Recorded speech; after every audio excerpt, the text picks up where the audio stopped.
All right. Hey everyone. Welcome to my stream. This one's gonna be pretty boring. It's just gonna be legal review. So I have a PowerPoint and everything. So I'm gonna look at my PowerPoint. Did my PowerPoint reps. I'm a little late now because I was doing my PowerPoint reps right up to this right up to this meeting. Face chama ohadayo face chama. Okay, so well, face chama, you're not in Burgerland, so all this information will probably be completely useless to you, but you can learn about it anyways. uh, yeah. Let me see. Let me just make sure I have my.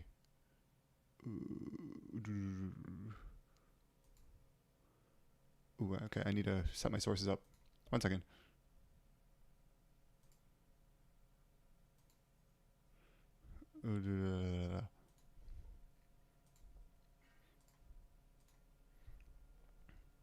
Okay, there we go. Okay, so hi Jiao Chama. Well, you're in Burgerland, so we'll see if this is information. Critical useless informations are my specialty. Okay, great. Anyways, let's get started with the critical information then. So we'll just be talking about legal stuff. If you don't know anything about law, which is probably the case, then I made this presentation to hopefully give you the total basics. But this is not law in general. This is going to be for civil law specifically, and kind of towards constitutional law, but most of it should be applicable for civil law. If you're in a criminal situation, like if you're arrested for committing a crime, then all this information will be completely useless. Anyways, let's get started. Oh, I was going to make a contents page, but I didn't do those PowerPoint reps. Okay, next. So what is a lawsuit? Well, there's a few parts, but basically it's, someone sues someone else. So the plaintiff is the person doing the suing, and defendant is the person being sued. So they have to use all these crazy legal words to mean pretty simple things. So the plaintiff has a claim that the plaintiff has been damaged. He's been damaged by the defendant's unlawful actions and asks the court for a remedy. So the court will do the proceedings and right the wrong that happened. And then, so that's for the first part of the court. And then when we get into appeals, there's more names, the appellant and the appellee. So the appellant is the person asking for an appeal. And the appellee is just like the other person, the person who was on the other side of the appellant. And basically the person being appealed against. So basically the appellee is the person who won previously, and the appellant is the person who lost previously. So at each layer, they can get swapped. Okay, so probably one of the most important documents of a lawsuit is the complaint. So this is where the plaintiff writes up pretty much the document that's going to be the framework for everything that happens afterwards, and basically asks the court to do the stuff. So basically there's the main parts of the lawsuit complaint, which is the parties in jurisdiction, which is explaining why the court that's chosen is the correct court. If you don't do this, then there's going to be appellant equals seething loser chama. Yes, the appellant is a seething loser chama, crying for help. Naruhodo. Yeah. So if you don't explain why the court is the correct court, so basically if the court doesn't have jurisdiction, the court will just dismiss the lawsuit and, well, basically throw you out of court. So you don't want to get thrown out of court. You want your lawsuit to get all the way there. Even getting to trial is surprisingly hard. So if you don't have these three things, you won't even get to trial. The court will throw your case out. You'll get thrown out of court like a loser. So jurisdiction is to explain why the court that you've chosen is the correct court. Now, you'd think that they can figure that out themselves, but you have to write it anyways. And even if you write a perfect bulletproof explanation, the other party is gonna gnash their teeth and make a whole bunch of noise saying that's not the right thing. Anyways, next is the cause of action. So basically the cause of action is the reason why you're making this lawsuit. So you allege some facts that happened, and these facts support that the defendant broke the law. And I guess I didn't write it, but they have to support that the defendant broke the law and that you've been harmed, you've been hurt due to those actions. And then the prayer for relief is to ask the court to do something to fix the issue. So the court has to, basically, the courts will only work if there's an active dispute that they can fix. So even if the other person did something illegal to you, if you don't have a prayer for relief, if the court can't do something to right those wrongs, then you're going to get thrown out of court, which is unfortunate, but courts only fix wrongs. They don't just screw around. Anyways, on to the next slide. So trial courts versus appellate. So appellate basically means appeal. So that's, appellate courts are all the layers above the trial court. And the trial court, though, is, you might say it's where like the actual lawsuit happens, but then again, like so much more stuff happens outside the trial court. So, but it's sort of where the lawsuit actually happens, even though that's not really where who wins gets decided. But they're responsible for determining the facts relevant to the case. So basically, there's allegations, and the trial court will be responsible for turning those allegations into facts, or finding facts that disprove or prove those allegations. And then from the list of facts, the trial court will resolve the controversy by deciding who was in the wrong and making orders that will right that wrong somehow.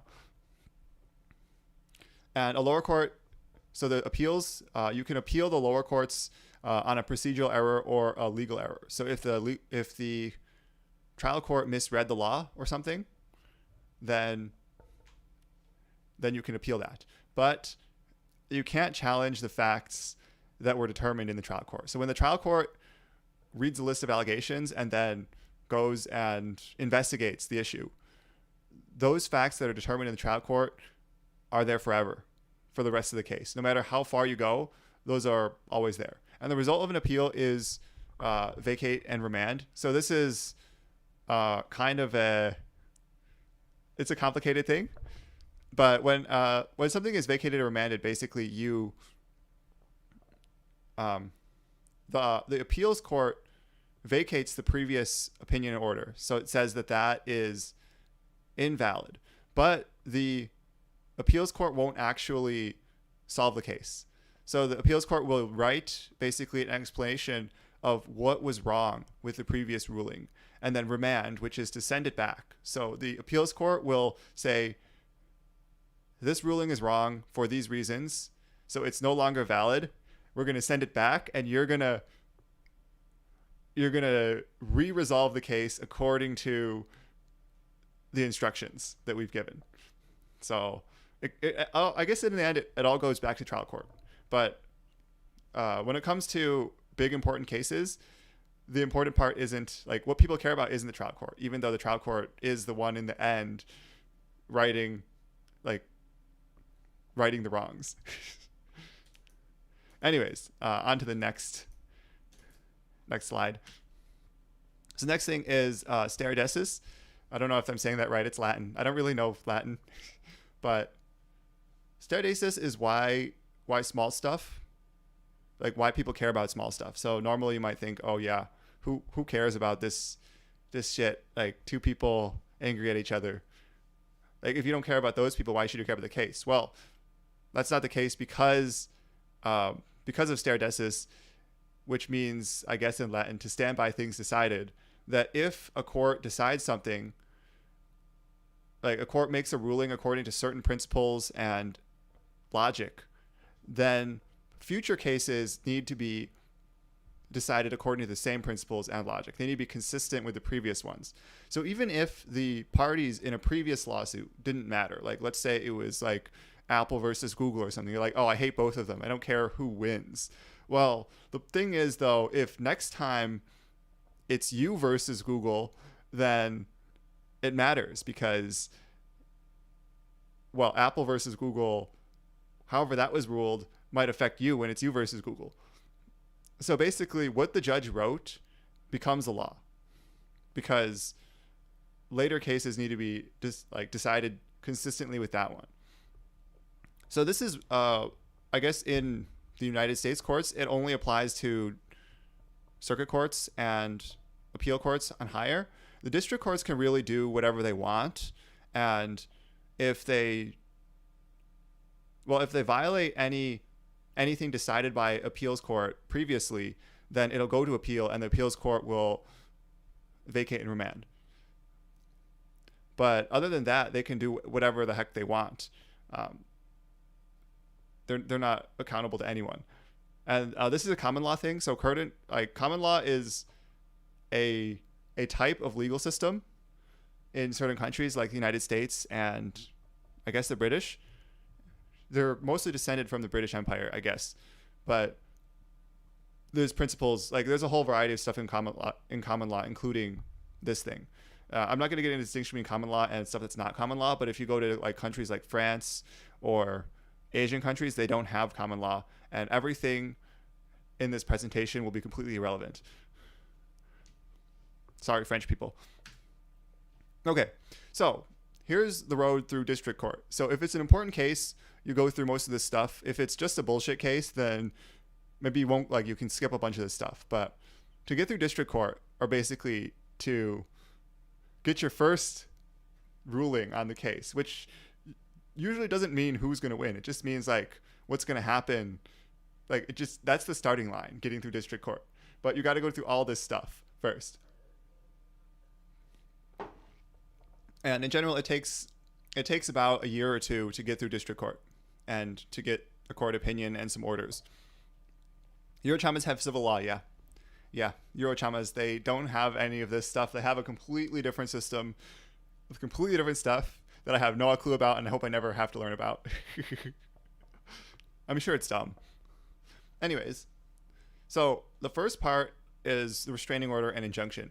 So these two are supposed to be really temporary things, and they're not part of the decision of the case on like its true merits, but they're both meant to kind of stop any potential harms while the case is happening, because we know the case burger law. Yeah, it's burger law. We know the case is going to take years. So if some guy is like shitting on your porch for years, well, you can get a restraining order and injunction against that to stop it while the case actually happens. So the restraining order is just temporary until the injunction happens, and the injunction will last for the rest of the case. And that will just it's there to right any irreparable to prevent any irreparable damage from happening during the case. That's what's supposed to happen. Of course, there's a whole bunch of bullshit that happens during injunctions, and we can go over that in the future. So, yeah. Anyways, a lot of this will make sense. Like this, you just need to know this high level stuff, and then when you start reading the cases, then it'll make a lot more sense. And next is motion to dismiss. So dismissing the case is basically you fucked up one of these parts. You fucked up the jurisdiction, fucked up the cause of action, or fucked up the prayer of relief. If any of these are wrong, then you get thrown out of court. You get your case dismissed, and then it's over. And then the next one is the summary judgment, which is basically I'll explain it later, but it's basically deciding it on the facts, but you don't have to go through fact finding. It's that the facts are clear enough, supposedly, to the judge that the case can be decided based solely on the allegations in the case, either from the defendant or the plaintiff. After, like, if summary judgment is granted, then it goes directly, the case is decided, we skip fact finding, and it's over. Otherwise, it goes to fact finding, which is basically finding information to support all the allegations on either party. They have to do a whole bunch of stuff. Like they can send subpoenas and stuff, get all this documents. They can go ask a company for all the emails that they ever sent, which is slightly bullshit. But if you get to fact finding, so a lot of times if you want to really just hurt your opponent, impede your enemy, getting to fact finding can already do it, because basically it allows you to do a whole investigation on the defendant. You can investigate the defendant using the power of the court to prove or disprove all your allegations. And now you have court orders that support that. So a fact finding can cost the defendant millions of dollars. So even getting like once you pass summary judgment, the trial is happening. So even getting to the trial is already pretty successful. It's pretty much like a big victory depending on what you're trying to do. So like let's say this is a dispute between two companies, like Apple versus Google. If Apple gets to trial against Google, then now they're sending subpoenas in Google and they're getting to read all of Google's emails, and they basically won a lot already. They've become a huge pain in the ass to the defendant. But let's say we're talking about constitutional law and you want to say some law that's passed was unconstitutional. Let's say the vaccine law is unconstitutional, for example. Then if you got to fact finding, well, it doesn't help you at all because it's the government. They don't give a damn. They can handle the fact finding. And you don't want to hurt the government. You want to protect your own right. So really, you want to win if you're doing a constitutional lawsuit. You just want to win. So, well, still getting to fact finding is still hard. A lot of lawsuits die before then. But once you get to the trial, you still haven't won. And then afterwards, after the trial, the judge will look at all the facts and come up with the opinion of the judge and orders that will right the wrongs and resolve a dispute in the case. So there's also jury trials. I don't know about jury trials. Someone else can worry about those. We'll do a jury trial session later. So each of these items previously can... Actually, I don't know if the restraining order can be appealed. I kind of just like slapped these appeal arrows. But the injunction can be appealed. So if you didn't get an injunction and you wanted an injunction, you can appeal that. But if you did get an injunction, if someone got an injunction and you didn't want the injunction to happen, then you can appeal that. And each of these appeals, they go to the appeals court, and then they go all the way through appeals and then come back eventually. And then the court can continue. The case can continue. Well, sometimes you can continue while the injunction is happening, but each of these appeals basically slows things down a lot. The appeal has to happen, a whole bunch of bullshit. And then dismissal. So if the court dismisses your case and then you don't think it should have been dismissed, then you can appeal it. And you go to appeals and then you come back. And then summary judgment, you can also appeal that. So if summary judgment is denied, for example, you can appeal it and say, we didn't want summary judgment. If summary judgment was granted, then it's like more like it's done. The trial court is over. So you go to the next. But if summary judgment was denied, then you can appeal for summary judgment, and then you'd come back to summary judgment, and like you might get it. Well, I don't know what happens. Like if you got summary judgment, even though the original judge didn't want to, that's a little bit confusing. But anyways, so you get here and then you've made it through district court. That's just the starting line. Then you got to go through the rest of the thing. Anyway, so here's a few things that might be important. So the injunction is to stop the ongoing damage while the case is decided, because we know it's going to take years. Dismissal is basically you fucked up those points. The main ways that you get dismissed is a failure to state a claim. So failure to state a claim is basically short for failure to state a claim upon which relief can be granted. So you need to claim that the person you're suing has wronged you. That's the claim. And then the relief that can be granted is some way for the court to right those wrongs that the court has the power to do. And the lack of standing is mostly related to jurisdiction, but there's a few other reasons that standing can happen. But basically, if you're in the wrong court, or maybe it wasn't you that was damaged, or like if there was a big damage, you need to make sure that it was affecting you enough. But that's standing. So we need to make sure that there's standing. If there's no standing, then you get dismissed. A summary judgment is if there's no dispute of fact. So the way summary judgment works is that if like either party can ask for summary judgment, and summary judgment is basically if you ask for summary judgment, you believe that even if your opponent's allegations are all true, even assuming that all of your opponent's allegations are true, you believe that by the law, you're entitled to win the case. And both sides can ask for summary judgment. But basically, when one side asks for summary judgment, the judge will view the facts most favorably for, well, not really facts, view the allegations most favorably for the person not asking for summary judgment. And then taking that view of like those, assuming that all the allegations are true for the person not asking for summary judgment, if the case is still decidable, if one person is entitled to win or lose the case based on that, then you get summary judgment. And you don't have, because there's no point in determining which allegations are true or not if determining those allegations' truthfulness does not affect the outcome of the case. Now, of course, it's a lot of bullshit. Some judges will just bullshit their way through summary judgment, and well, we can see some examples of that in the future. Well, we'll just finish this and then go to looking at some cases. Okay, next. So, road to the Supreme Court. So, after you get past the district court, you get to the starting line, then you get to go to the Supreme Court. Well, you get to go up all the way up the appeals to the end. So, this is going to take another 1 to 2 years or even longer.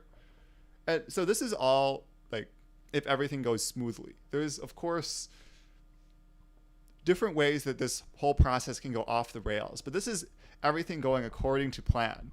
It's going to take these years.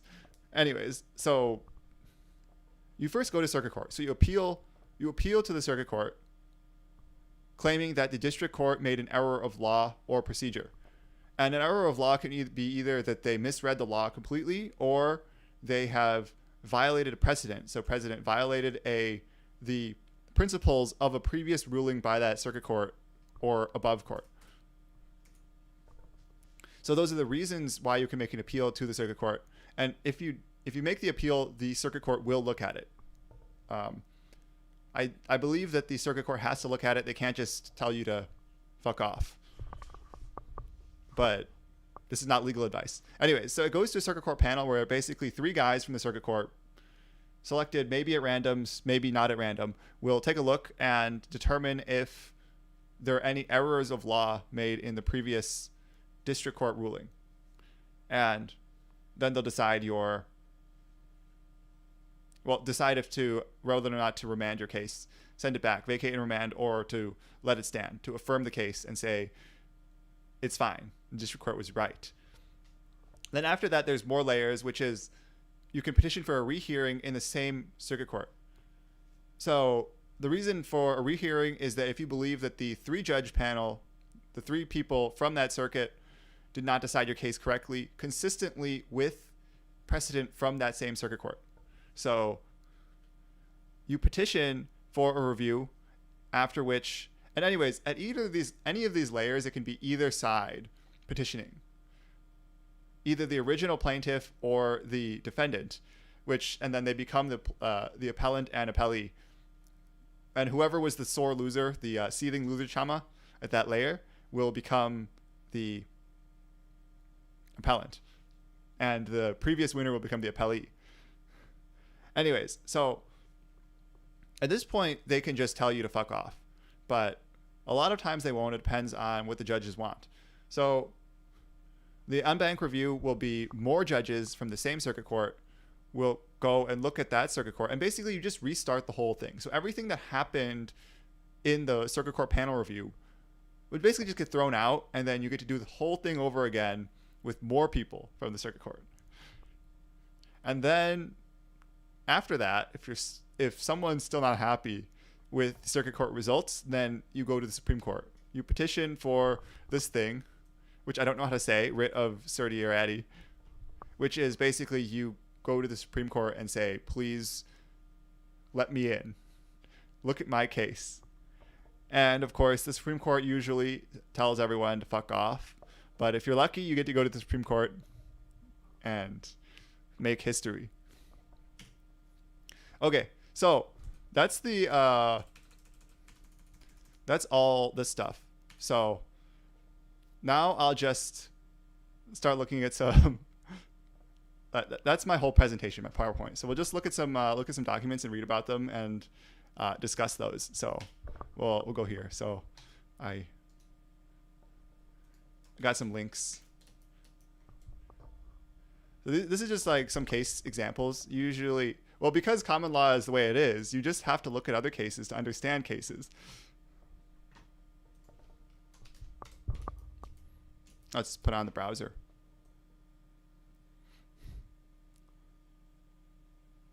Where is it? Put it here. Okay. Okay. No. Oh, it's invisible. There we go.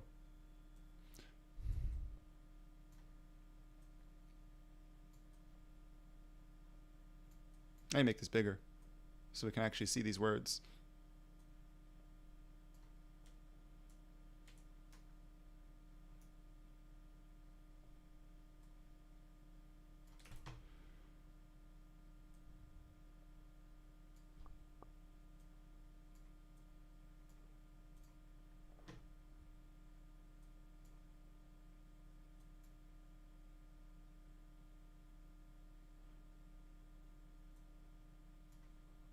Okay. So basically, we can just use this as we can look at a few cases of this actual case and go over some of the major elements that happened. So there's a few examples of many of the things that we talked about, and we'll just look at here the Wikipedia. So basically, here's lower court. So some guys are like, let's make this lawsuit and make it happen. So in the district court, these people filed the lawsuit in the district court. So the district court is the lowest court, the trial court for, in this case, District of Columbia. And they are challenging this law that was passed by District of Columbia. So basically, if any one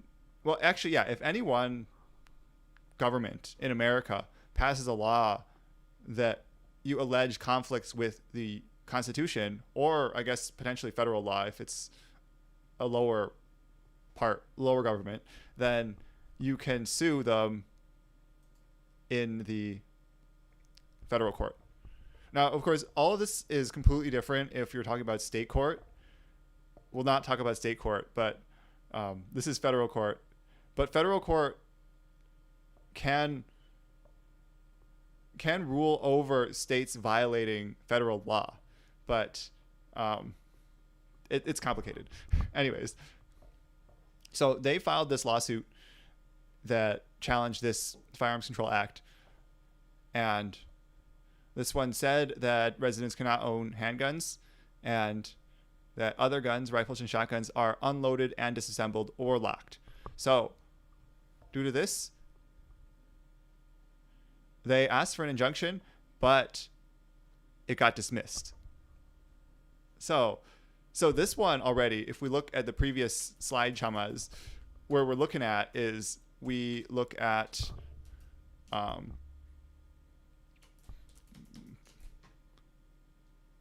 is it? The dismissal. So we got past this part. It didn't get the injunction, and then they got the lawsuit dismissed. So it was dismissed, and then it's done. They're gone. So. But that's okay because they can appeal. So we're back. We're going to this route, the appeal route to the right here. Really, reading stuff like this is like reading a story because there's so many ways you can go. But then we go to the Court of Appeals. The Court of Appeals reverses the dismissal in a 2-1 decision. So this is the 3-judge panel of the Court of Appeals for the DC Circuit. Yeah, it's called the DC Circuit, I guess. So usually circuit courts of appeals have more than one district they handle appeals for, but it's a little bullshit that the DC gets their own appeals court just to handle their own district court. But that's just how it works. Anyways, so they reverse the dismissal. And because this is a question of law, actually a question of constitutional law, the Court of Appeals, well, it says struck down provisions, but basically these guys are winning now. Like, you kind of win at the Court of Appeals even before it gets sent back to even before it gets remanded back to the district court to let you actually win, because you've made the law already in the Court of Appeals. And when you want to defeat an unconstitutional law, you just want to make new law. You want the judges to make new law. How would an injunction work for that? Jawachama, what do you mean an injunction? So I guess you're talking about the original injunction they asked for. So the original injunction they asked for is to say that they don't believe this law, which is a law that bans ownership of handguns, as well as requiring guns be unloaded and disassembled. So they believe this law is unconstitutional. So by asking for an injunction, you ask the court to put the law on hold. So the injunction will say that this law cannot be enforced during the proceedings of the case, so that as long as the injunction is in effect, you can ignore the law. The law is still sort of on the books, but you can ignore the law and keep your guns assembled, and it's fine. Okay, I understand now. Okay, great. Anyways, so the thing is, once an appeals court decision, because what you don't want to win the lower court lawsuit and just, well, you kind of want to win an order. There's two things you want to win. One is just you want a precedential opinion in your favor that says that, largely in general logic, that laws like this and this law are unconstitutional. Then eventually it'll get back to district court, remanded to district court, where the district court has to rule and say this specific court is unconstitutional. We give an order saying that this law has to be removed. This law is dead. So, yeah. Does that make sense? It's a little complicated, but anyways.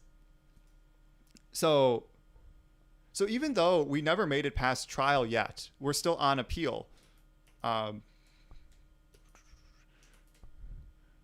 We never made it past trial. We're still on appeal for dismissal. We didn't get past any of this. But because they got an appeals court above to say something important, they've already won, because anything that happens afterwards consistent with the law, which is written by the appeals court, the summary judgment, fact finding, and order, can only go one way, basically. So they've already won because everything afterwards can only go one way. If that makes any sense. Anyways, so basically we go in here, and so they first address the standing, which is basically they need to end the dismissal first by addressing standing, which is saying, yes, they have standing. So because they can reference what the appeals judge decided, yes, they can. The district judge doesn't just can reference. The district judge has to reference what the appeals judge decided, and has to write an opinion that's consistent with what the appeals judge decided. Well, doesn't have to. If the judge does something different, then the appeals court will just get angry and they'll have a fight. But usually that never happens. If the appeals court sends something back, then everything written in that send back stands for the rest of the lawsuit, rest of the trial.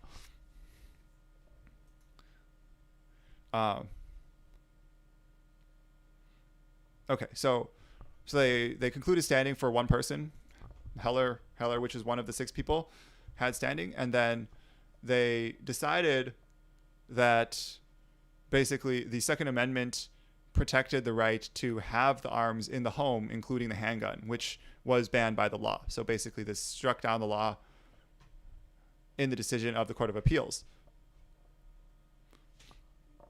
So, and they also struck down the part that requires it to be disassembled. And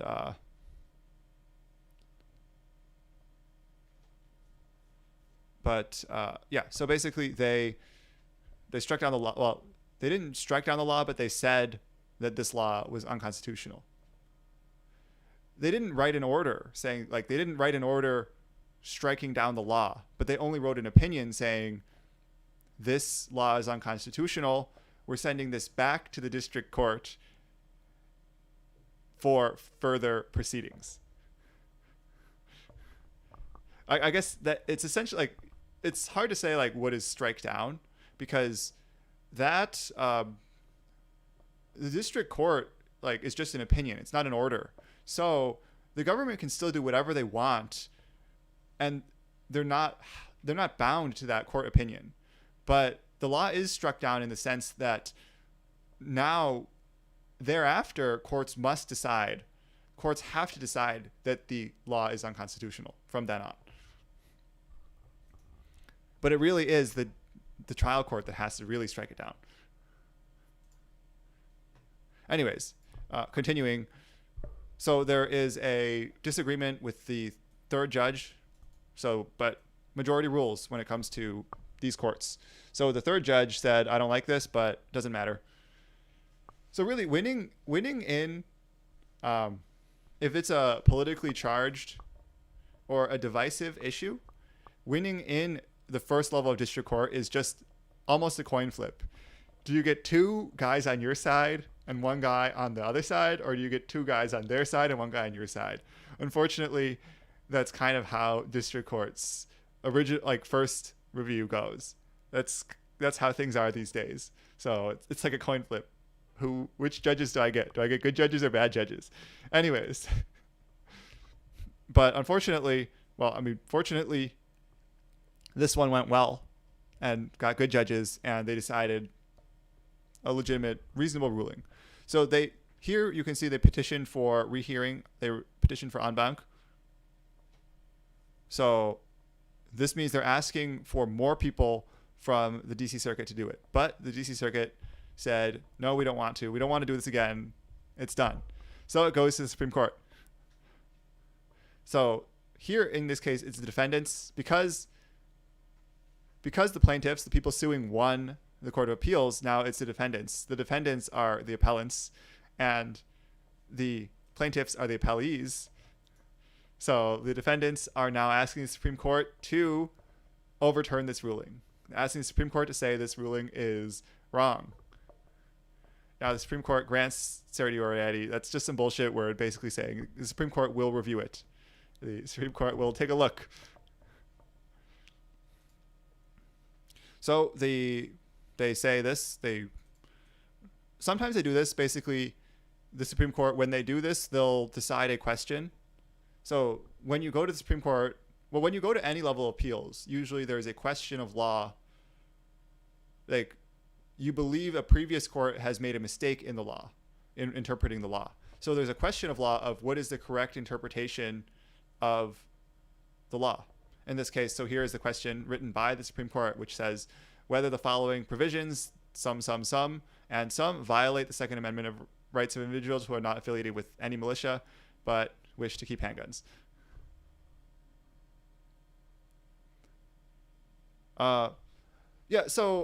In this case, if you sue someone, you can sue anyone if you want to do a lawsuit. In this case, the defendants need to be related to the law. So in this case, it's the District of Columbia. The District of Columbia are the people who passed the law. So you're suing them because they passed the law and then they're also enforcing the law. It's a little tricky. Sometimes you sue the Attorney General, sometimes you sue the state, sometimes you sue the different parts of the government. But in general, it's going to be the parts of the government that are responsible for the enforcement of the law. In this case being the District of Columbia. So the District of Columbia, because if you sue someone else, the people who you sue didn't hurt you at all. It's the people who are doing the law who hurt you. So if you sued someone else saying this law was unconstitutional, then you would just get thrown out of court. You'd get your lawsuit dismissed. How would you get it dismissed?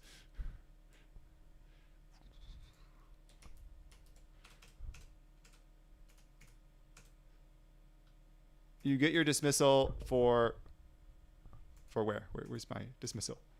Failure to state a claim, because you didn't state a claim upon which relief can be granted. Anyways, so we continue. So the Supreme Court has decided that this is a question of law they wish to be answering. This is a question of law that's disputed, and they will They'll go in there and they'll answer the question. So, I didn't talk about amicus curiae. Amicus curiae is pretty interesting. So basically, amicus curiae is just a whole bunch of people out there. Anyone who's interested in the case can go ask to file one, and they will just write a legal document arguing what the answer to this question should be. So these briefs don't everything basically when it comes to these appeal courts is for the judges to decide this question. The judges are going to decide this question according to the law, according to the best of their abilities. And everything going in is just a resource that the judges will use. Except for certain procedures that have to happen, the judges will just read all these documents and use them as a resource to help them decide the correct answer. And so in this case, you can look at the numbers. There's 47 asking to affirm the case and 20 to remand. So affirm is to say, yes, the previous court was right. And then remand is to say it's wrong and send it back. So, but these numbers don't really matter because, this is not democracy. But these briefs are just going to be some sort of argument of this answer should be yes, and here's why. And another brief would be this answer is no, and here's why. And that's basically just what amicus briefs are. So, and they can be filed by, there's certain people who are allowed to file them, but pretty much anyone can send them in, unless the court, unless you're just some crazy guy who files amicus briefs on random cases. There's some crazy people who do that, and then you'll just see an amicus brief which is handwritten on a piece of notebook paper, and then unless you write something good, that it doesn't really matter. The judges have to actually want to read it. Anyways, then there's oral argument. So oral argument is just another resource for the judges. So again, there's nothing that really matters. There's no hard power in the oral argument. So the oral argument is just that the court will ask lawyers from both sides, representatives from both sides, to go to them and basically do a Q&A. So it's like a zatsudan. It's a legal zatsudan between the judges and the lawyers. So the judges will just ask questions, and also the lawyers can also make their own arguments. The answer is yes because of this. So that's oral argument. Again, it's just a resource. So nothing that happens in the oral, you watch the oral argument and you have no idea what the answer is really going to be, but the judge will ask questions, and it's just a resource for them to make the right decision. Okay, Anju Chama, I need to go pack. It's been interesting. Oh, you're packing? Where are you going? Going anywhere interesting? I hope the stream's been interesting, or hope it's not boring. Mata ne. Okay, mata ne. Face Chama. Okay. And of course, so after oral argument and amicus briefs, which don't matter too much, especially going to redacted. I see. Okay. Have fun at redacted.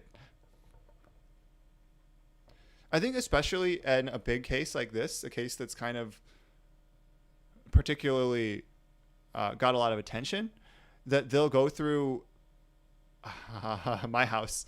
Okay, Yuki Chama, have fun with Face Chama. Just don't let that bear know that this is happening. Might cause some issues, might cause some meltdowns. Anyways, so I think a lot of times that these are just formalities where you do them because it's such a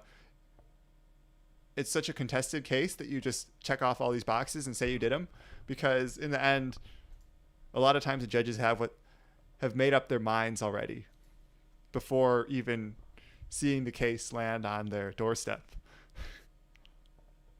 That's partially why the appointments to the Supreme Court are so important. Getting the people you like on the Supreme Court is more important than making good arguments in the Supreme Court, because someone you like on the Supreme Court will already have decided in your favor before even hearing the arguments. And of course, he'll never change his mind. Anyways, let's take a look at the decision.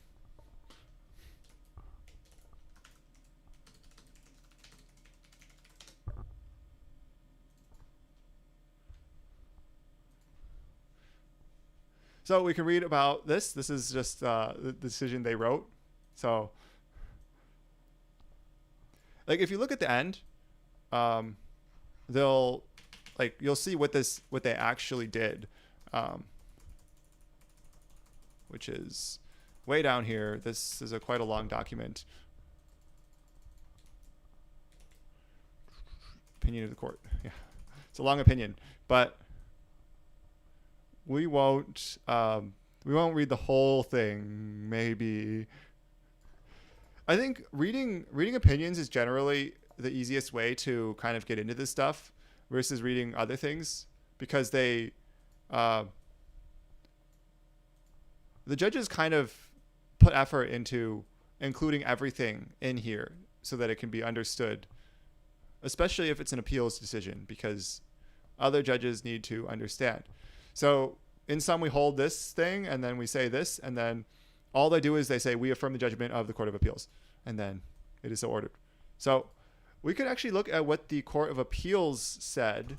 Can we let's find it.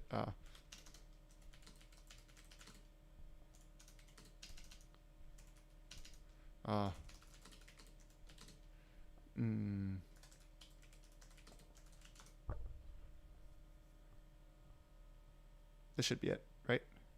Yeah. Okay, so this is Heller versus. Is it the right one? No. This is Heller v2, isn't it? Yeah. Wrong one. I'll just find it on Pacer. Oh, we'll learn about Pacer. So Pacer is where you go to look for court records.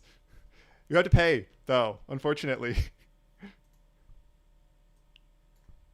And you got to log in, which I'm not going to show you my login.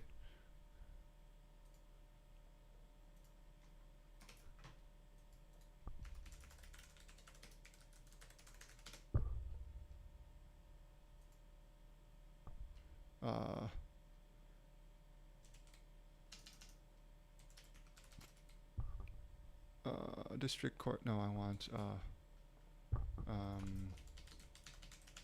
What is DC Circuit? Court of Appeals, DC Circuit. Is there a number for this? District of. Oh, this is not. Is it not the Columbia?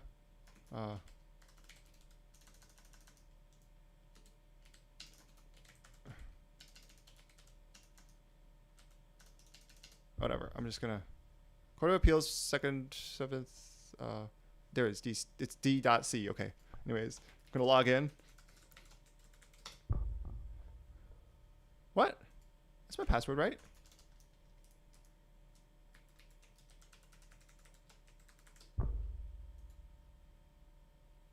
There we go. Okay, I'm in.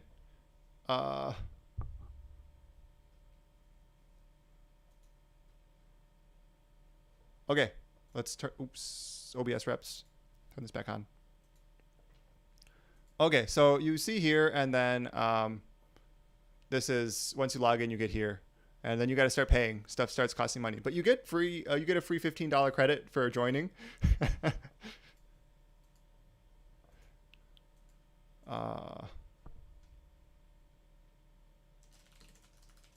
Right, and then. I know the original case number, I think. And how many times can you join? It's not so easy to join because you either need to put in a debit card as a verification, or you need to do an address verification. So they'll send you a code to in the mail.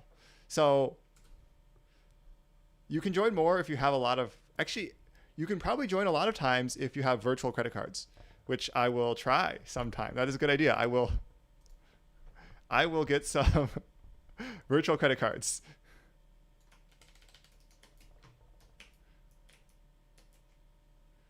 All right, case number is your number. Okay, it's probably, so it's like this.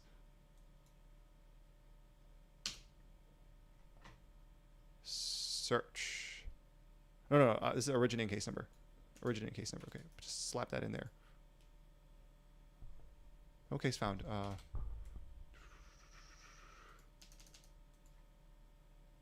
See, there it's charging me. Oh no, it's showing my docs. It's showing my docs. Oh, you can't see this. You didn't see anything.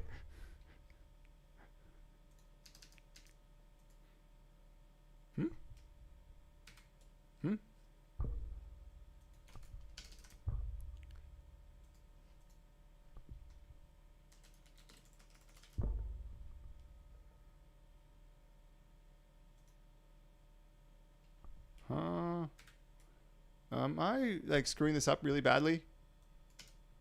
I'm just trying to search for this one. Ooh,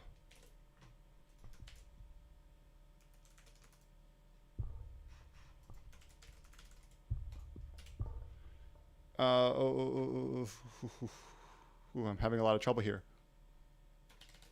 Maybe I just need to put this number in.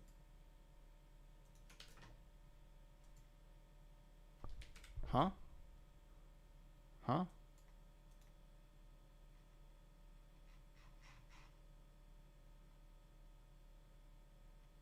What a shitty website.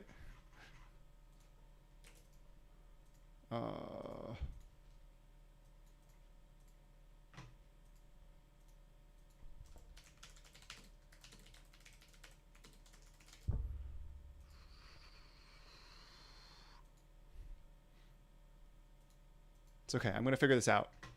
It's not going to take very long, hopefully.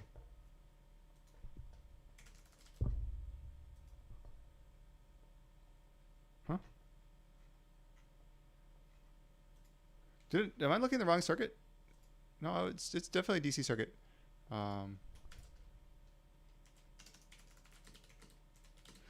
know, it's really bad because it's always hard to find cases. You'll find articles, all like every single news article will be like, oh, there was a lawsuit that we know about that we're not going to tell you what it was, but you can read our fake news that we wrote about it.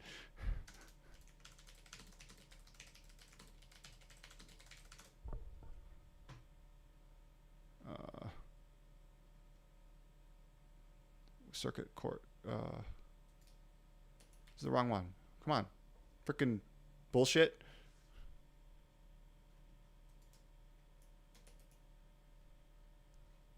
All right, here we go. I found some other website.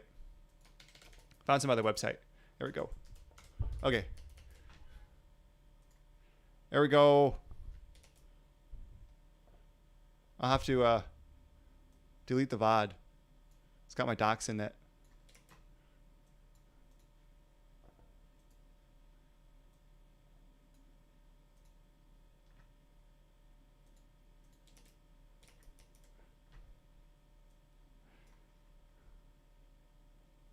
Okay.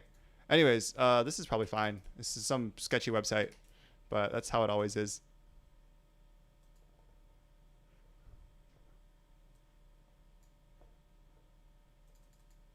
So we just want to like skip to the end and see what they really ordered, right? They said all this stuff, and then at the bottom they said, where's the opinion of the court?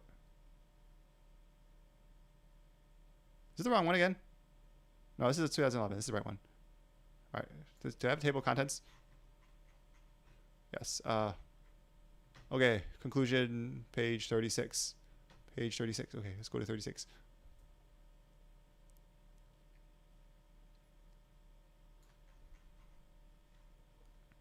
Conclusion. So,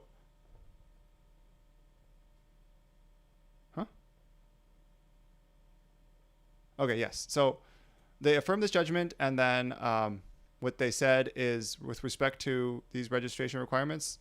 And so with respect to these requirements and these requirements, the judgment is vacated and the matter is remanded to the district court for further proceedings. So if you read something like this, right, it's kind of confusing, but essentially they didn't specifically strike down the law. So in fact, at this moment that the judges wrote this opinion, the law is still in effect. The law is still there, even though sort of they wrote this opinion, but the judgment is vacated, meaning what the previous judge wrote is gone, and the matter is remanded to the district court for further proceedings consistent with this opinion, which means that the district court needs to write a ruling and then write orders that are consistent with the results of what's in this opinion. So I just want to say that again. I've been saying this so many times. Anyways, back here. We are back here, and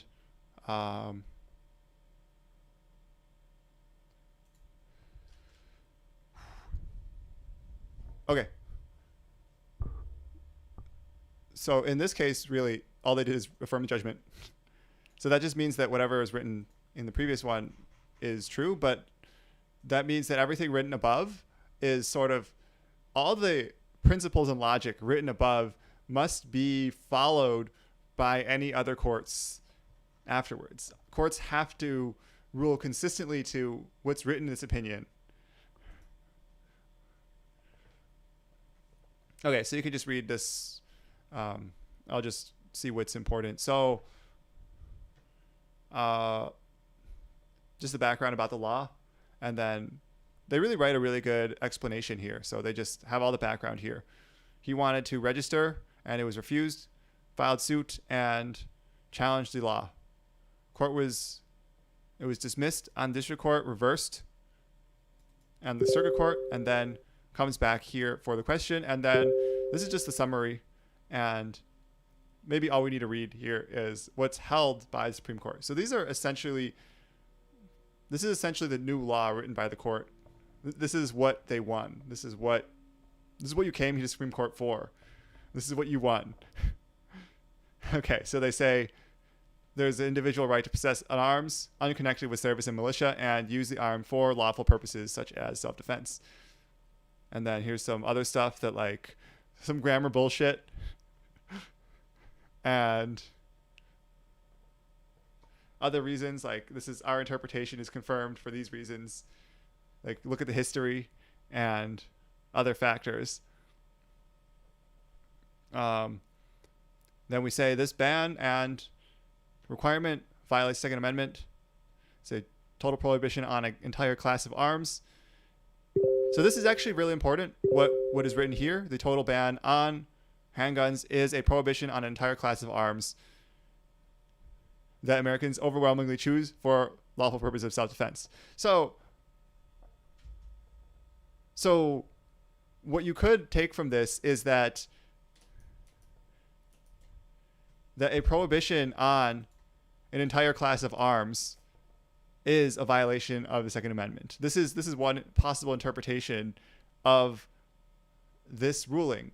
And you could say future rulings need to be consistent with this, that an entire prohibition on an entire class of arms is unconstitutional. So this is actually pretty hotly contested in future cases where courts are pissing around about what the definition is of an entire class of arms. What does it mean for something to be in a class of arms versus not a class of arms? But we could get into that later if anyone's still interested. And of course we say prohibition in the home is the most unconstitutional, and we affirm this judgment. So this summary has pretty much got everything important that we care about, but if you go farther down, they have a whole bunch of really in-depth explanation that you can read. I'll post this in the YouTube somewhere.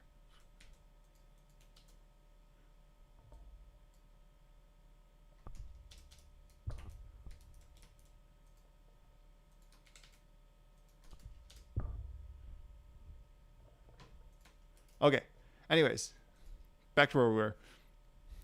And of course, there is a dissent, which these certain other lawyers, certain other judges didn't like the idea of this. The dissents don't really matter. Dissents are kind of just like you kind of scream into the void and say, I don't like this. But it does not hold the weight of law. But they're interesting. They're just something to be talked about, something that you can, like almost every judge who does not sign on to the opinion of the court, I guess you could say it's kind of a democracy in the sense that the majority of the court rules, and whatever the majority thinks becomes the law. But pretty much, I guess the judges are kind of people who like to explain themselves. So they all explain why they believe that the majority opinion is wrong, which doesn't matter. It doesn't matter, but it's interesting to read. You can hear the thought process of some other people. Anyways, so that is Heller. And I guess we can go into some of the important details of this, which is so important details of this, which are all in here, is that first, like, militia is not important. Militia is just a bonus information.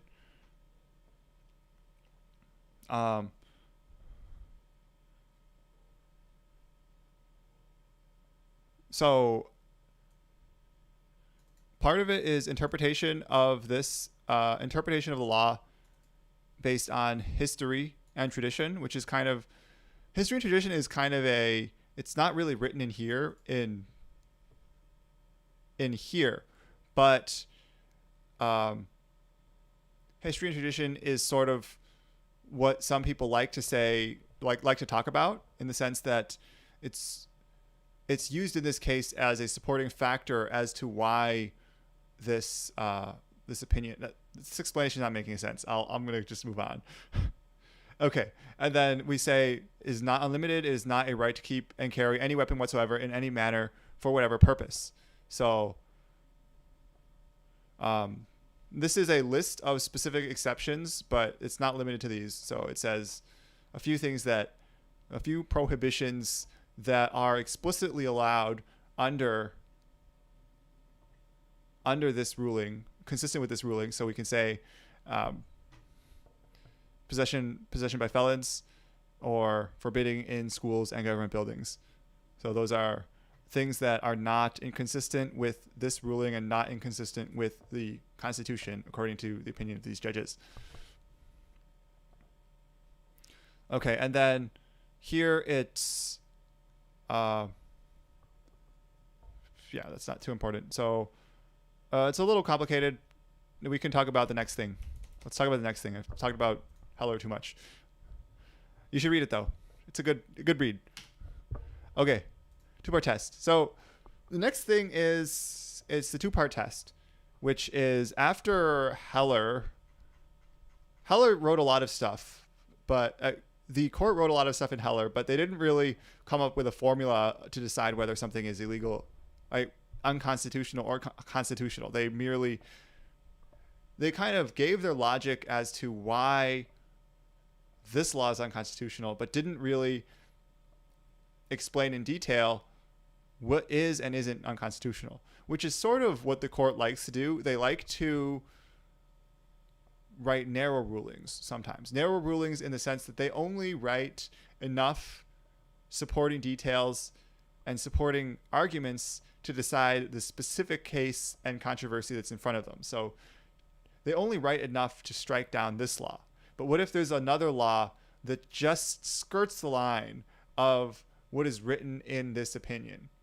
Well, then if it just skirts the line, then this doesn't affect it. Then other courts need to decide for themselves below. Like, they need to decide consistent with this ruling, but they need to decide for themselves what to do from there.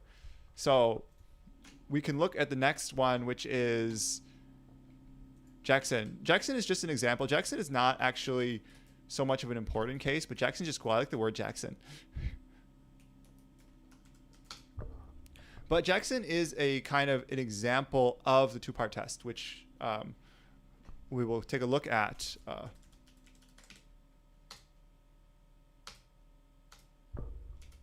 Where is opinion? This one.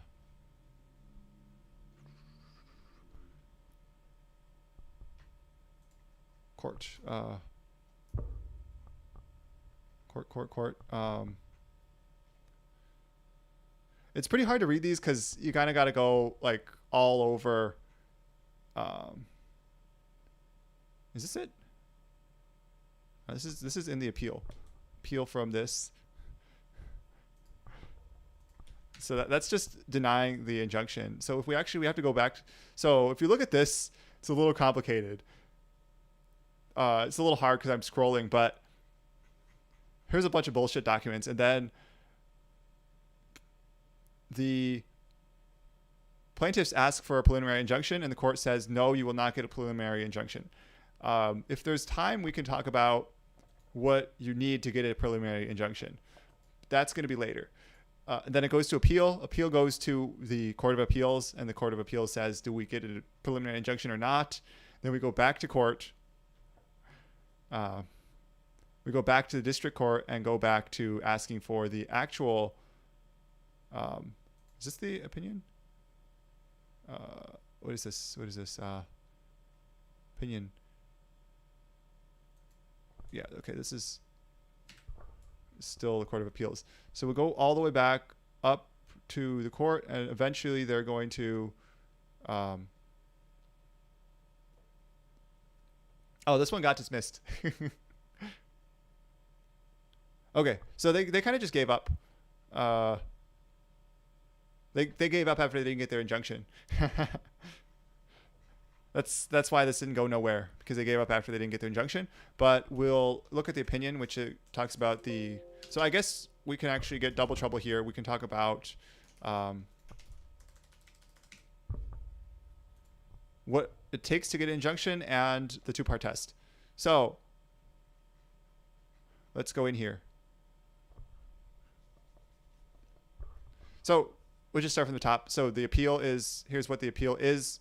It's about whether the ammunition regulation is constitutional. And this judge in the Court of Appeals concluded that through the later analysis that the law is constitutional. Here's just background of what the law is. It's not too important. It is, well, I guess these are kind of laws that are sort of important. One is that it must be... So this one is a little bullshit. So in Heller, we saw that the previous requirement that it's disassembled is unconstitutional. So what they did is they skirted the law just on the side by saying it must be disassembled or carried on a person. So they just slapped that little thing on to dodge the ruling on DC versus Heller. And because of that, now the district court judge, who is, let's say, on the other side, can have the freedom to do whatever he wants. As long as the law is not exactly the same, he is free. He can just say, well, they slapped this on the end. The law is completely different now. And we'll just go through the logic. We'll go through my logic now and make my decision and say, I will say this law is constitutional. So that's what this guy did. That's what San Francisco did. They slid right around the previous court ruling, and they let's do this. Yeah, those guys, they just slid right around, bending the rules like that. They think they can just do that. Well, they can. Cheating the rules, basically. Hate those guys. Anyways. And then the second part is they prohibit the sale of expanding ammunition. So those are the laws, and this law was challenged and moved for a preliminary injunction. So that's why we're here, because of the preliminary injunction. So what will happen is we will go to, okay, so abuse of discretion. This is, yes. So here's the two-part test, which we get into in the Ninth Circuit and some other circuits. And basically, after Heller happened, the previous people, there was left some ambiguity in the lower judges.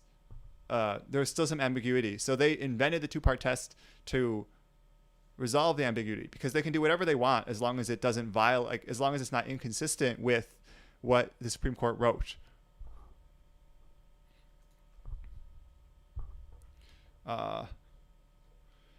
Actually, I think I don't want to read this. I think it's better to read the district court ruling in this one. So let's look at the district court. Deny injunction.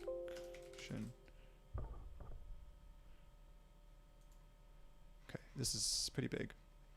Okay, so this will give us the information. This is what we'll read. So this is we'll talk about what an injunction is. So here he talks about what an injunction is. It's an extraordinary remedy. It's never granted as a right. So there's two things that you need to establish to get a preliminary injunction. The first is that you're likely to succeed on the merits. So it's pretty fuzzy, likely to succeed, but basically it just means that, like, it means that your case is not complete garbage and won't get thrown out of court, likely, in sort of a cursory analysis. And the next part is likely to suffer irreparable harm. So it's got to be irreparable harm, not just harm that can be repaired with, say, like, you can pay him back, but it's got to be irreparable harm. And then the next is balance of equities tips in the favor, and injunction. Okay, I guess it's a four-part test for an injunction. And I guess back into what stare decis is that where did this four-part test come from? Well, some previous guys just made it up. Like, these guys made this up. They wrote this, and some judge just made up this. It wasn't like this is a law that was thought up and discussed among many people. Some judge was just like, yeah, I think this is what makes sense. And then he wrote it to solve that one controversy at some previous time. And now everyone for the rest of the history of the United States is going to be citing that one case that you've got to establish these 4 points: likelihood of success on the merits, suffering irreparable harm, balance of equities tips in his favor, and the injunction is in the public interest. So those are a little bit, it's very fuzzy, but those are like the 4 points where you decide, like, they're like a starting point for discussion. Like, it's the principles that matter, if that makes any sense. Anyways, so continuing on.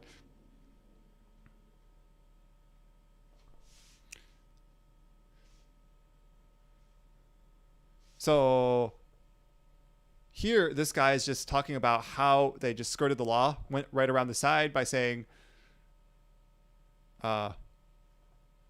as long as he can carry it also, then it's okay.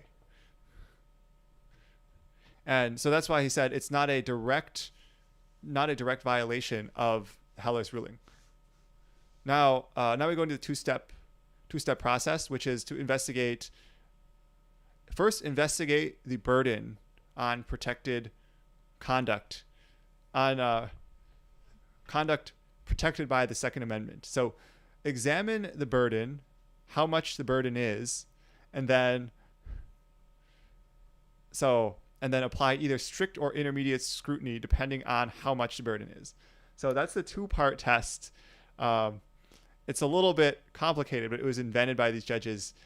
And of course, this two-part test is contested. This judge does acknowledge that the plaintiffs reject the two-part test. So the two-part test is, one, how much does it affect the Second Amendment? And then second, here's the scrutiny. While the plaintiffs believe that Heller, their interpretation of Heller is a categorical rejection of certain laws that violate certain principles. So plaintiffs are asking for a rejection of any approach that would engage in interest balancing. So they want an approach that is purely of the principles of whether or not there's a violation, and then a violation is automatically unconstitutional. So here's a bit of bullshit, and then we can go to the actual. So this guy is just like, he does not believe in the plaintiff's argument. He believes in the two-part test. And we can go to the actual two-part test.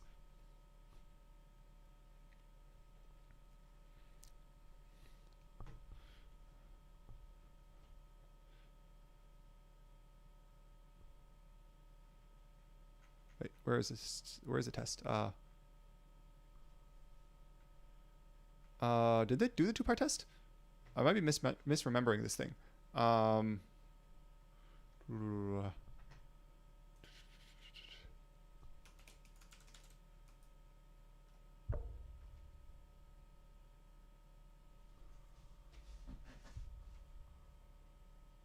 Okay. Well, it is not. I should have actually reviewed these documents first before bringing these here. But I guess this is a review stream, right? So I'm just reviewing it now. Possess and use a particular type.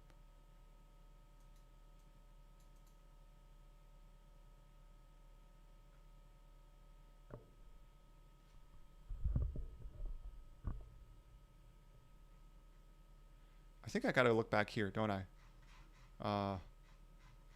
Do I? I'm confused now.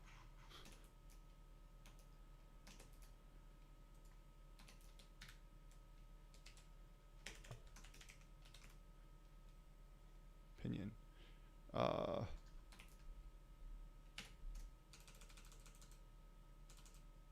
Okay, yeah, I guess here we actually, it's actually this thing, the appeal, that actually goes into detailed analysis of the two-step process. So we can look at that, which is the first step is to determine the amount of burden placed. So here we look at this. So like here it said any regulation that completely eliminates ammunition is a larger burden, but here he will actually look into the actual burden that is given. So the first part is to say we conclude the prohibitions do not fall outside the Second Amendment because regulation of the ammunition is part of the Second Amendment. But now we move on to the amount, like it is covered, but what is the burden? Is the burden great or is it not great? So given the amount of burden, it is to choose an amount of scrutiny. So the scrutiny is, we consider how close it is to the so-called core of Second Amendment right and the severity of that burden.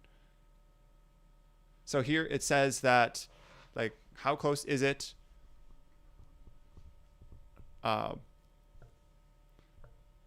So the plaintiff's argument is that barring the sale of this one, which is more effective for self-defense, imposes substantial burden on the right of self-defense because they have barred an item that is particularly used for self-defense. The plaintiff's argument is that that is a substantial burden.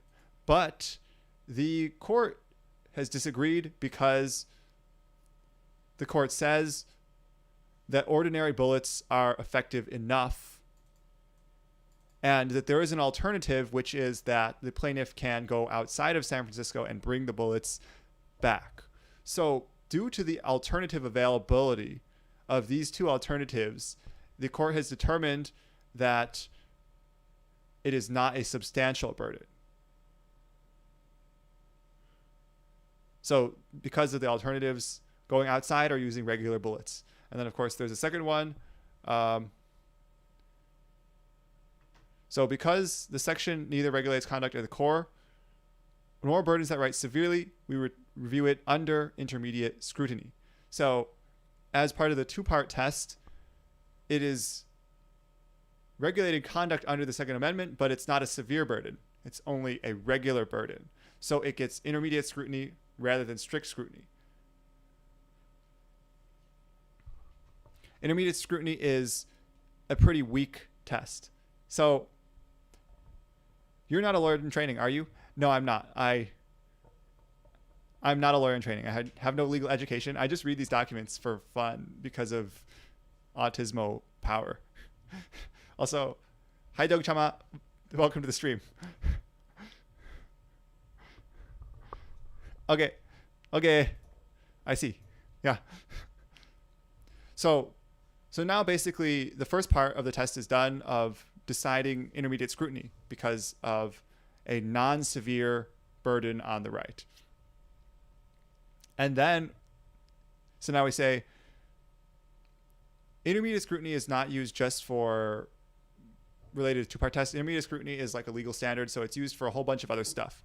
But intermediate scrutiny here is there a government interest that is substantial? And then the next part is whether or not it is narrowly tailored to that government interest. So is the law serving a government interest, and is it narrowly tailored to that? I think that's narrowly tailored, right? Is it? Did I think narrowly, or is that just intermediate scrutiny?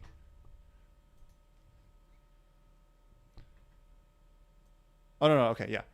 Okay, it's not narrowly tailored. So narrowly tailored is a strict scrutiny thing. So intermediate scrutiny is pretty weak. So it just has to further an important government interest and must do so by means that are substantially related to that interest.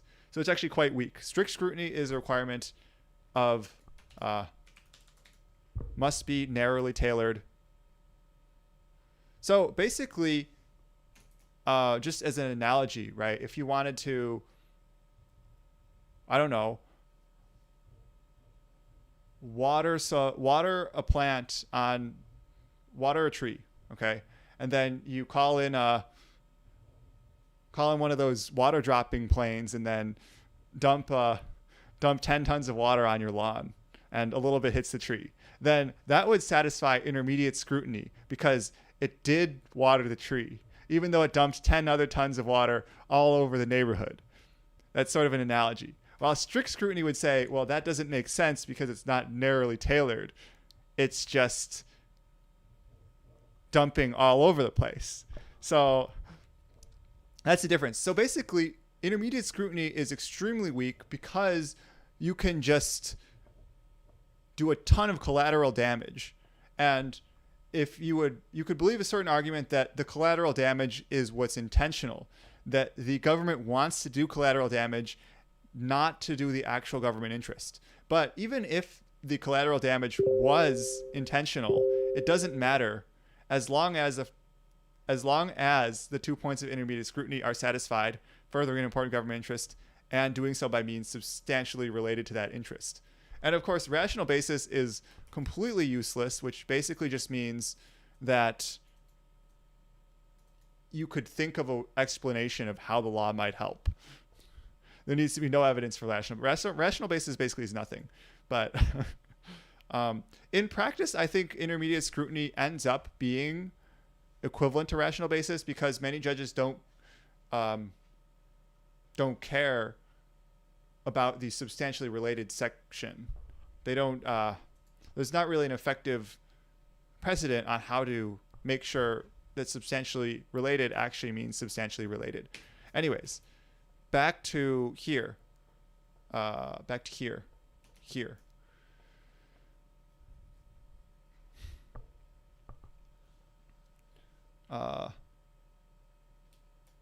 Is this which one is this? Okay.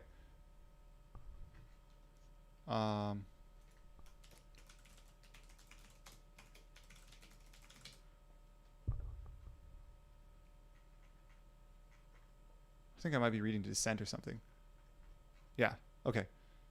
So let's start here.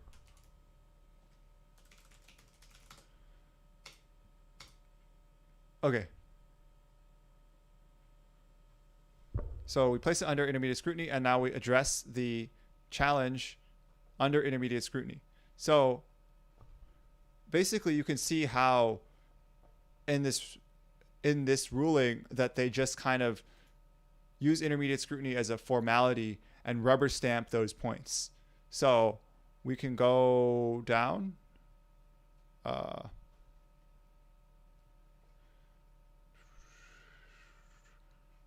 Where is it? Okay, so we determined the standard review, and now we analyze the first prong, the government's stated objective. So basically, whenever it comes to Second Amendment, they basically have a blank check to do it because we can consider the city's justification, and then whatever evidence the city relies on is reasonably believed to be relevant to the problem that the city addresses. So it's pretty much as long as they have any evidence. So rational basis, you don't need any evidence. You can just have a wild conjecture and make a rational basis law. But like rational basis is like rats, like ogi rat rat. I can't do the rat. Anyways, so San Francisco used some evidence, which is that guns in the home might be used in suicide.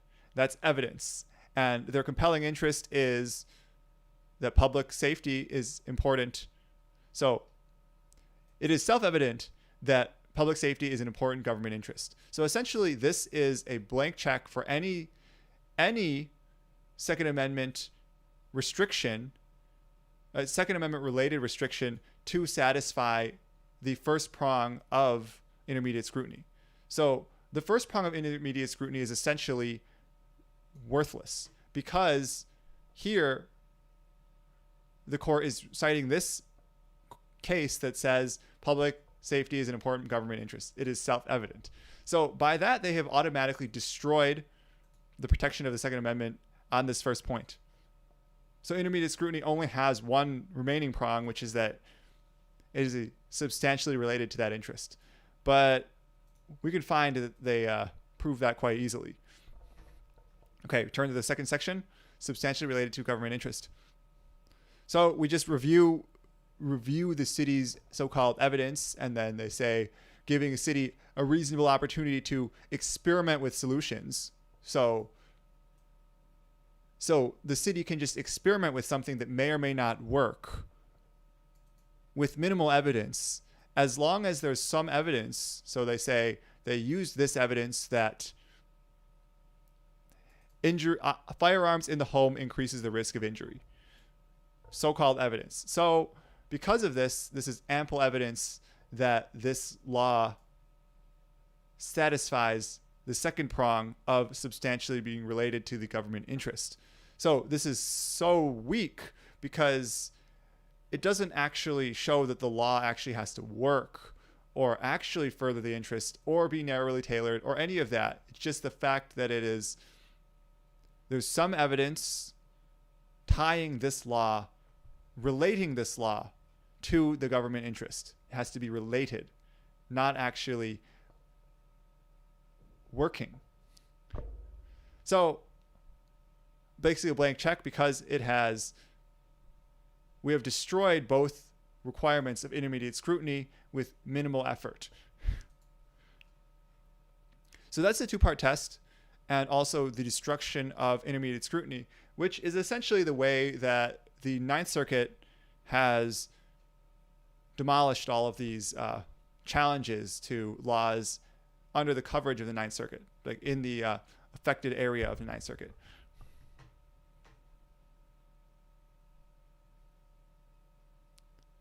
So, and we can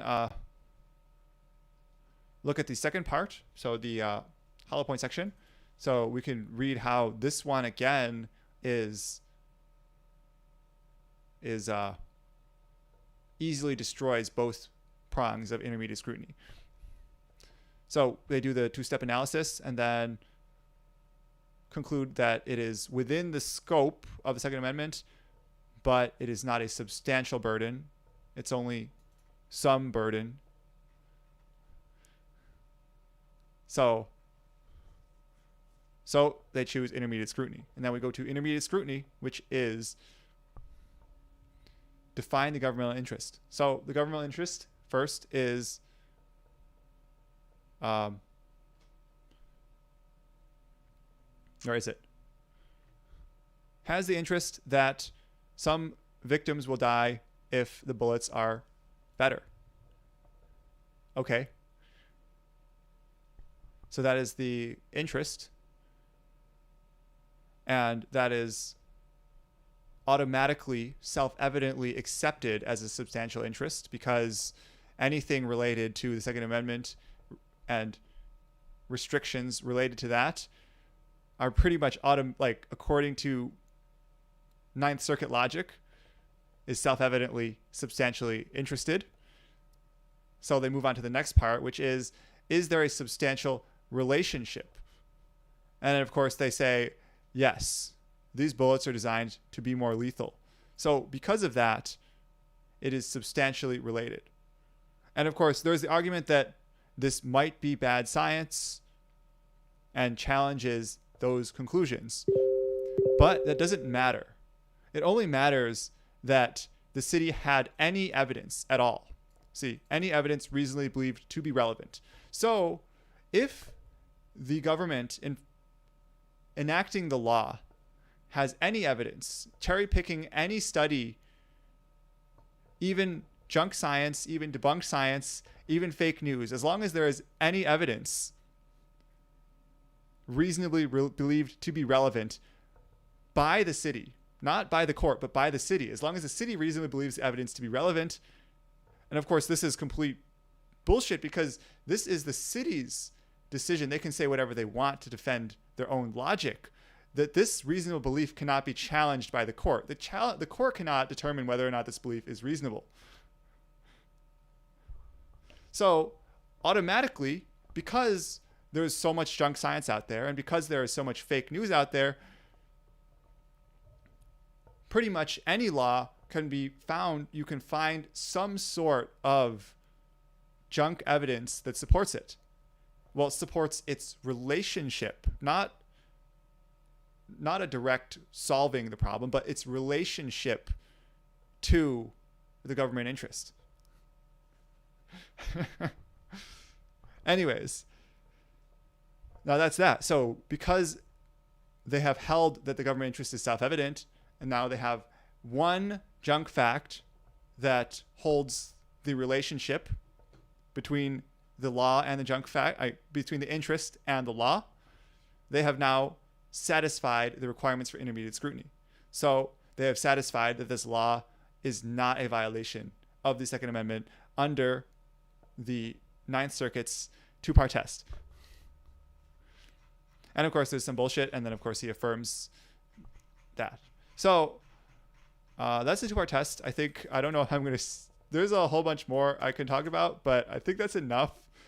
We learned about cases in general. Then we learned about the road to the Supreme Court. We learned about DC versus Heller. And then we learned about the two-part test that the Ninth Circuit and other circuit courts have invented to resolve, not really resolve, but they have invented in the ambiguity that is left by Heller. Now, of course, there are further cases, which if anyone's interested, which probably not, there's further cases we can talk about that will, might be moving somewhere in terms of addressing this ambiguity. But that's the situation we are in today. Anyways, I hope you enjoyed the stream. I don't think I'm going to stream this anymore. Any questions, comments, concerns? Probably not. That was just a whole legal stream. Okay, so I'm going to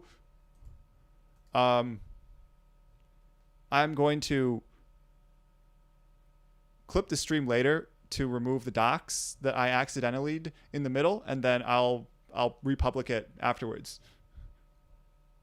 Pretty sure you and I are the only ones who enjoy reading through legal stuff. Lol. Oh, Doge Chama, you like reading legal stuff too?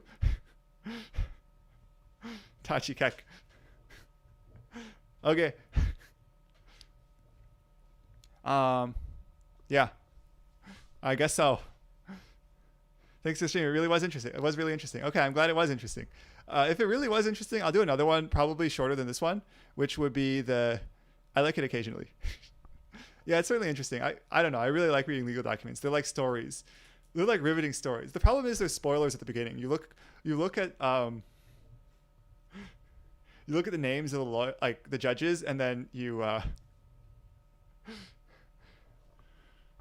look at the names of the judges, and you kind of like know who's gonna win. But still, it's like a story. If you skip that part, you kind of read, and you're like on the edge of your seat, reading like, oh, it's covered by the Second Amendment. It's okay. It's a burden, and then he's like, oh, but we chose an intermediate scrutiny. You're like, your heart sinks. You're like, oh no, I gotta keep reading on. What's gonna happen? And he's like, the substantial interest is self-evident, and you're like, oh no, it's over. The villain's gonna win. It's like reading a storybook almost. I don't know. I really like how judges write their documents. Yeah, Tachi, haha. It's pretty funny.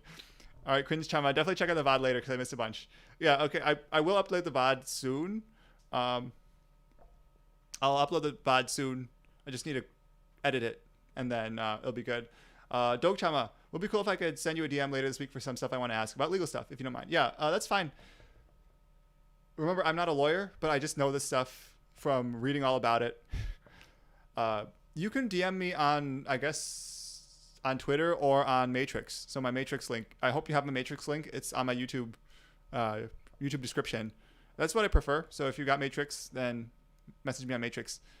Scan Chama, I'm late. FOD reps, haha. Yeah, FOD reps. It will take, hopefully you can sit tight while I upload the VOD again. It's a little unfortunate that I accidentally, and everyone who archived this stream, please delete the archive. I'm talking to you, Jawa Chama. Delete the archive. I guess it's fine. You already know where I live. Okay. Anyways, I guess it was a good stream. I might have another one later. And my next stream is going to be Wargame. Anyone, military guys, come to Wargame. We can fight me. And we can kill. Just useful knowledge I love to have in general.